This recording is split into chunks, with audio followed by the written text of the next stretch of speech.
और देखो base algorithm कैसे काम करता है मैं बताता हूँ। एक बहुत ही पॉपुलर एग्जांपल है जिसमें हम कहते हैं कि एक स्टीव बंदा है जो कि बहुत शर्माता है और वो बहुत ही हेल्पफुल है, बहुत ही कम इंटरेस्ट है उसको लोगों में। और वो मीक एंड टाइडी सोल है, मतलब बिल्कुल सिंपल है। और वो हर चीज़ को एक स्ट्रक्चर में देखना चाहता है और उसका पैशन है भाई डिटेलिंग में हो चीज़ें। तो हम सोचते हैं कि यार वो एक बुकिश पर्सन होगा स्टीव, और उसको हम कहते हैं कि वो अब अपने पास दो ऑप्शन है कि एक लाइब्रेरियन हो सकता है या फिर फार्मर हो सकता है। तो हम कहते हैं यार वो लाइब्रेरियन हो सकता है।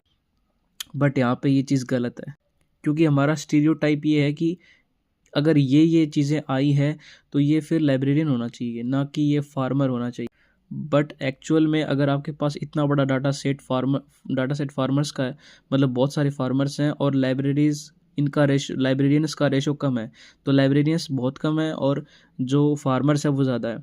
पर यहाँ पे हम कहते हैं कि मान लो कि 40% है वो अपन ने लाइब्रेरियन लिए, मतलब 40% है, मतलब ज़्यादा है लाइब्रेरियन, और सिर्फ 10% हम ले रहे हैं फार्मर्स को, सिर्फ 10% ले रहे हैं फार्मर्स।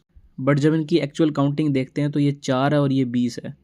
तो अगर हम वैसे स्टैटिस्टिकली देखें तो एक्चुअल में फार्मर्स ज़्यादा हैं, तो उसमें हम ये कह सकते हैं कि फार्मर्स होने की उसकी संभावना ज़्यादा है। ठीक है। और पर लाइब्रेरियन होने की संभावना कम है। तो यहाँ पे हमारा जो इंट्यूशन है, जो हम पहले सोचते आए हैं, हमारा स्टीरियोटाइप है कि यार अगर ऐसा ऐसा है तो ऐसा ऐसा है तो ये ऐसा ही होगा। जैसे कि हमने लाइब्रेरियन के बारे में सोचा था कि अगर वो शाय है, अगर वो बुकिश है, तो वो लाइब्रेरियन ही होना चाहिए। बट यहाँ पे एक गलत चीज़ है। यहाँ पे एक नया एविडेंस आया है कि ये फार्मर भी हो सकता है, क्योंकि हम स्टैटिस्टिकली देख रहे हैं साथ में। तो इसमें हम देख सकते हैं कि ये फार्मर भी निकल सकता है, क्योंकि हमारे पास पॉसिबिलिटीज़ इतनी सारी थी। फिर हमने देखा कि पॉसिबिलिटी जो फिट हो रही है एविडेंस में, और उसके बाद जो कि एविडेंस दिया गया था कि हमारे पास जो डाटा सेट है उसके हिसाब से।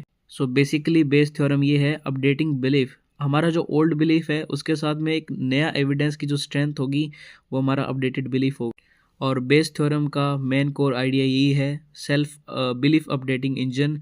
और हम हमारे पास कोई एजम्पशन होता है, फिर हम नया एविडेंस आता है और उसके बाद हम अपने बिलीफ को अपडेट करते हैं उसके हिसाब से।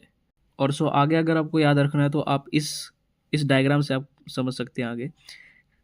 आपको फॉर्मूला याद करने की ज़रूरत नहीं है। अब अगर बेस एल्गोरिदम के हम यूज़ केसेस पे देखें तो हमारे यूज़ केसेस ये रहे, जैसे स्पैम फिल्टरिंग जो अपने स्मेल मैसेजेस आते हैं, और वेदर फोरकास्टिंग एंड ये सब देख सकते हो आप।